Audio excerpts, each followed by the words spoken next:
بالخبر عينه وذهابه إلى ما ذهب إليه في مسألة لأجل الحديث بعينه، فهذا واضح أنه حكم منه بصحة الحديث وتعليل لرواته. أما ما اعتبروه غير مفيد للتعليل فهو مجرد موافقة عمل العالم لحديث ما، وظاهر أنه لا تلازم بين مجرد موافقة العمل لرواية ما وبين صحة تلك الرواية. أما الاعتراض بأنه قد يكون العالم ممن يحتج بالضعيف فغير وارد، لأن الكلام في من لا يحتج بالضعيف. وأما الاعتراض بأن الفقيه لا يذكر كل أدلته فخروج عن فرض المسألة، لأن فرضها أنه عمل بالخبر لأجل ذلك الخبر، فلا يصلح أن نقول ربما كان يحتج بغيره، ومجرد الاحتمال الخالي عن دليل لا قيمة له، والمسألة دقيقة فتنبهوا ولا تغفل. الطريقة الرابعة مخالفة العالم للحديث ليس قدحا في الحديث ولا في راويه. قال المحدثون: إذا روى رجل عن شيخ حديث يقتضي حكما من الأحكام فلم يعمل به لم يكن ذلك جرحا منه للشيخ الذي روى الحديث عنه، لأنه يحتمل أن يكون ترك العمل بالخبر لخبر آخر يعارضه، أو أموم أو قياس، أو لكونه منسوخا عنده، أو لأنه يرى أن العمل بالقياس أولى منه. وإذا احتمل ذلك لم نجعله قدحا في راويه. ومثل هذا ما رواه الإمام مالك بأن النافع عن عبد الله بن عمر أن رسول الله صلى الله عليه وسلم قال: المتبايعان كل واحد منهما بالخيار على صاحبهما لم يتفرقا إلا بالخيار. وهذا الإسناد صحيح جدا، أصح الأسانيد يعرف بسلسلة الذهب. فهذا رواه الإمام مالك ولم يعمل به، لأنه روى أهل المدينة عن العمل بخلافه، ولأن فيه جهالة في مدة المجلس. لهذا قال مالك عقب رواية الحديث: وليس لهذا عندنا حد معروف ولا أمر مأمور به فيه. ومع ذلك فلم يكن ترك العمل به قدحا في نافع عند أهل من أهل العلم. الطريق الخامسة إنكار المروي عنه للحديث، وهذا كما قال الباقلاني وتبعه عليه جمهور المحدثين. فإن قال قائل: ما قولكم في من أنكر شيخه أن يكون حدثه بما رواه عنه؟ قيل: إن كان إنكار لذلك إنكار شاك متوقف وهو لا يدري هل حدثوا به أم لا، فهو غير جار لما روى عنه ولا مكذب له.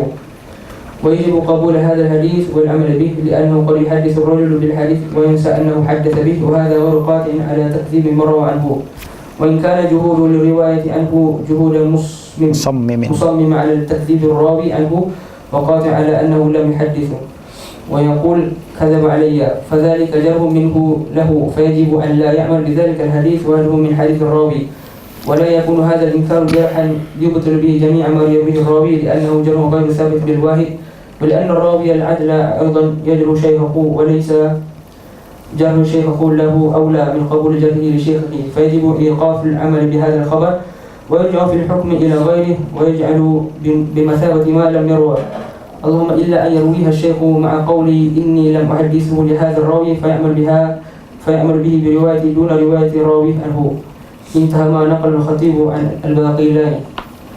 وهذا الذي اعتمداه عليه العمل عند جمهور أهل الحديث وجمهور الفقهاء والمتكلمين. وخالف أصحاب أبي حنيفة فيما إذا كان المروي عنه شاكا غير جازم بنفي الحديث، فصاروا إلى إسقاط الحديث بذلك كما في الصورة الثانية. وقال ابتنى على ذلك أمر هام، هو أن أسقط حنفية العمل بأحاديث لأن راويها لما سئل عنها لم يعرفها، مثل حديث ربيعة الرأي عن سهيل بن أبي صالح عن أبي هريرة أن النبي صلى الله عليه وسلم قضى بشهر ويمين. فإن عبد العزيز بن محمد الداروردي قال: لقيت سهيلا فسألته عنه فلم يعرفه. وعمل الجمهور بهذا الحديث أمثاله، لأن المروي عنه بسبب السهو والنسيان، والراوي عنه ثقة جازم فلا يرد بالاحتمال لروايته. Mungkin adalah 5 bentuk jarah dan ta'dil yang diperdud yang tidak diterima oleh ulama hadis. Yang pertama adalah riwayat thiqah an ghairihi. Kalau seorang perawi thiqah meriwayatkan hadis daripada seseorang yang kita tak tahu dia thiqah ke atau tak thiqah, adakah perawi tersebut thiqah atau tak? Misalkan Zuhri meriwayatkan hadis daripada seorang perawi namanya Jahman. Kita tak tahu siapa dia. Adakah Zuhri thiqah, imam minal a'imah, tapi dia meriwayatkan daripada seorang perawi yang tak dikenal namanya Jahman? Adakah Jahman thiqah juga? Menurut kebanyakan ahli hadis, tak ini adalah ta'dil yang tak diterima. Kita tak boleh mengatakan Jahman siqah hanya karena Zuhri meriwayatkan hadis daripada dia. Terutama orang-orang yang macam Zuhri yang selalu meriwayatkan hadis tanpa pilih-pilih. Tanpa pilih-pilih. Dia riwayatkan hadis dari yang siqah dan yang tak siqah. Maka justru para ulama katakan riwayat Zuhri daripada si fulan tidak menunjukkan bahawa si fulan siqah. Tapi kalau ada orang-orang tertentu yang memang sengaja mengatakan saya hanya meriwayatkan hadis daripada yang siqah saja, ini yang menjadi tariqus tsaniyah. Saya hanya meriwayatkan hadis daripada siqah sahaja, atau dia tak sebut perawi tersebut, dia hanya mengatakan haddatsani siqah an Zuhri. Siapa siqah ni? Awak tak perlu tahu. Terima saja. Saya cakap siqah. Terima ke tak diterima? Itu namanya ta'dil bil ibham. Nah, kalau yang pertama tadi riwayat Zuhri riwayat siqah an ghairihi tidak dikira sebagai siqah, sebagai ta'dil lahu. Inilah kebanyakan pandangan para ulama muhaddisin, sebab ahli hadis taklah dia apabila dia meriwayatkan hadis bukan bermakna bahawa orang itu saya terima hadisnya. Kadang saya riwayatkan hadis untuk menunjukkan bahawa dia tak siqah. Kenapa? Ni bukti bahawa dia tersalah dalam hadis. Saya sebutkan hadisnya. Macam kita, tuan-tuan, kalau saya riwayatkan hadis, misalkan saya meriwayatkan hadis, tak semua hadis yang saya ucapkan siqah, sahih. Sebab saya kadang menyebutkan sebuah hadis untuk menunjukkan bahawa hadis ini sebagai contoh hadis maudhu'. Ini riwayat sahih, Ustaz. Kenapa? Diriwayatkan oleh Ibnul Jauzi. Apa kenapa Ibnul Jauzi? Dia imam ahli hadis kan, Ustaz? Betul, dia imam ahli hadis. Dan dia meriwayatkan hadis ini, Ustaz, dalam kitab Maudhu'at. Taklah maknanya bahawa hadis itu sahih. Dan mujarrad meriwayatkan hadis bukan menunjukkan hadis tersebut sahih. Dan apabila seorang perawi meriwayatkan, perawi siqah meriwayatkan hadis daripada perawi yang tak dikenal, bukan bermakna bahawa perawi itu siqah menurut ahli hadis ni. Sebab ahli hadis ni hanya menyampaikan riwayat saja. Wa qad khalafa al-Imam al-Hafiz Abu Hatim Muhammad bin Hibban al-Busti al-Jumhur fi hadhihi al-mas'alah. Contohnya antara lain Sufyan ats-Tsauri qala haddatsana Suwair ibn Abi Fakhitah wa kana min arkanil kadzib. Suwair ibn Abi Fakhitah seorang Syi'i dan beliau terkenal dhaif, dan Tsauri meriwayatkan hadis daripada dia bukan untuk mengatakan Suwair siqah, tapi untuk menunjukkan bahawa inilah contoh hadis yang dia palsukan misalkan. Inilah hadis yang ingin saya pastikan sama ada sahih kata sahih. Akan tapi Imam Ibn Hibban ni terlihat menyalahi, mempunyai pandangan sendiri dalam perkara ni. Beliau kalau ada sebuah isnad, seorang perawi majhul yang diriwayatkan oleh seorang murid yang siqah, dan majhul ini meriwayatkan daripada guru yang siqah, maka majhul ini siqah. Dapat riwayatnya diterima apabila hadisnya tidak munkar.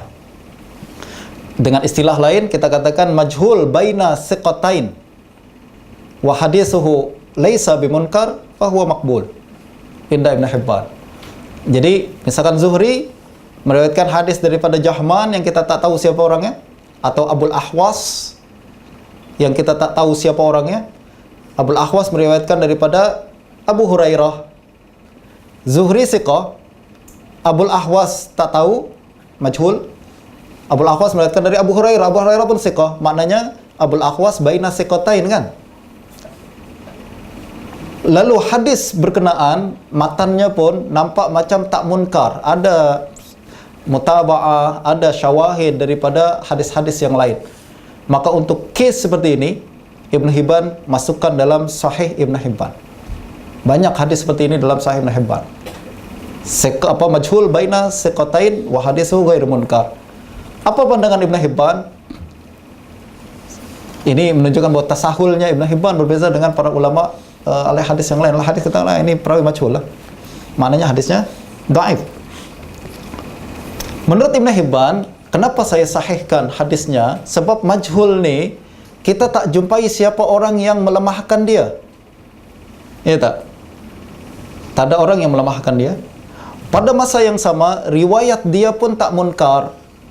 maknanya dia meriwayatkan dengan betul lah. Bukan sesuatu yang munkar, bukan sesuatu yang syuzuz. Ini menjadi penguat untuk menjadi dalil, qarinah yang menunjukkan bahwa perawi yang kita tak kenal ni dalam riwayat ni telah meriwayatkan sesuatu yang benar. Walaupun inilah hujah yang tak diterima oleh hadis yang lain.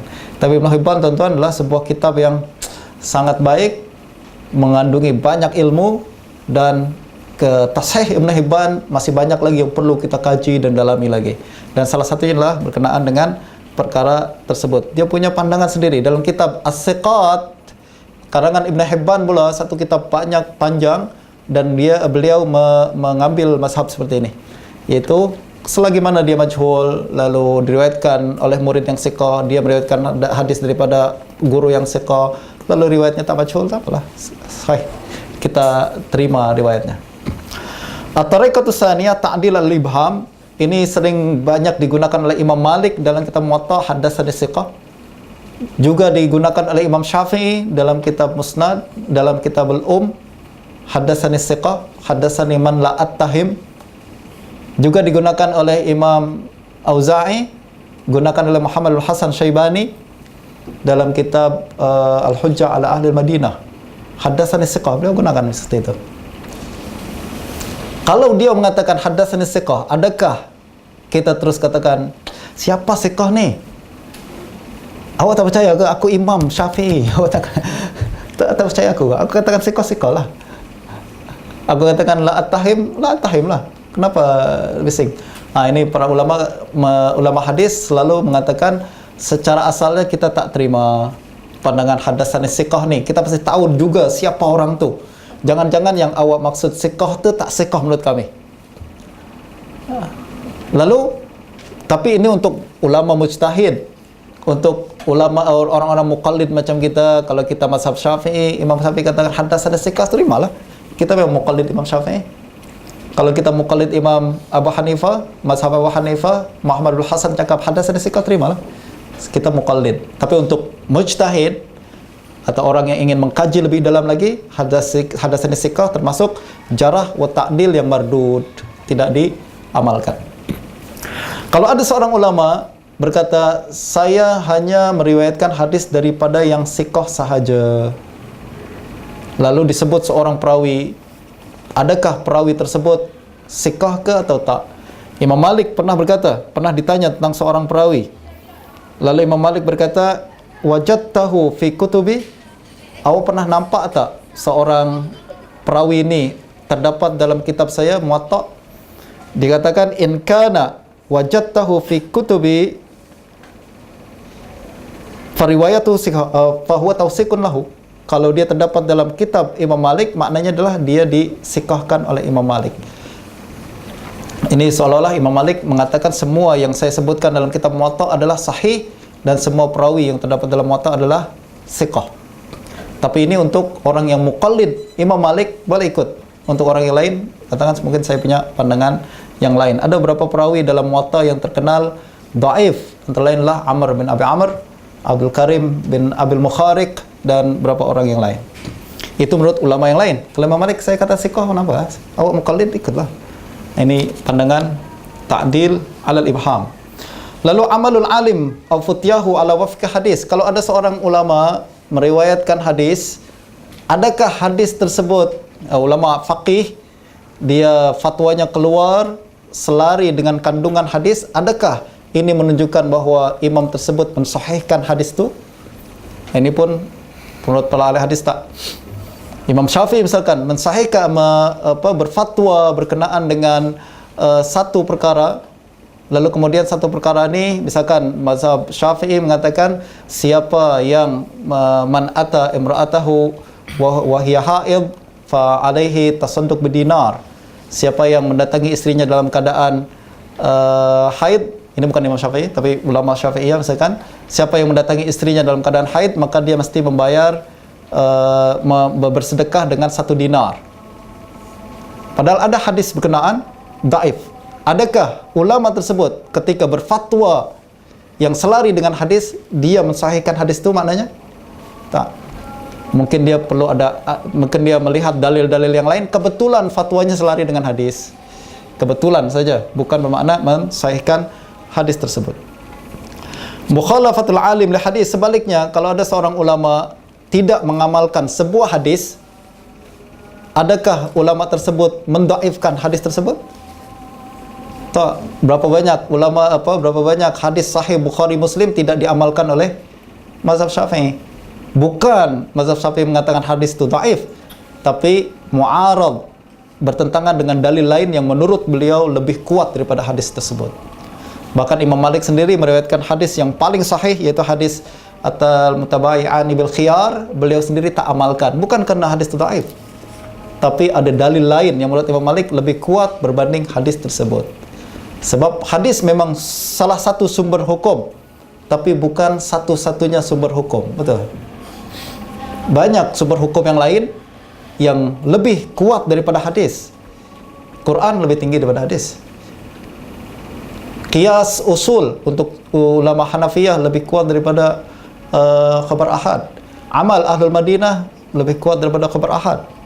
Maknanya ada dalil lain yang lebih kuat menurut mereka bertentangan dengan hadis, maka ditinggalkan hadis tersebut, bukan karena dia tak sahih, dia sahih, tapi kandungannya marjuh atau mansukh atau mu'arad. Ini berkaitan dengan ilmu fiqh. At-tariqul khamisah inkalur marwi anhu lil hadis. Kalau ada seorang murid meriwayatkan hadis daripada gurunya, lalu gurunya apabila mendengar hadis itu dia kata, aku tak riwayatkan itulah, aku tak riwayatkan hadis secong ini. Adakah pengingkaran gurunya kepada riwayat tersebut menunjukkan bahwa hadis itu tidak diterima atau dhaif? Nah, ini para ulama para ulama melihat bahwa inkar seorang perawi, kalau perawi hadis tersebut memang thiqah dan pengingkaran tersebut bukan musammim lil kadzib, bukan aku tak riwayatkan ini, awak telah berdusta atas namaku, itu confirm lah.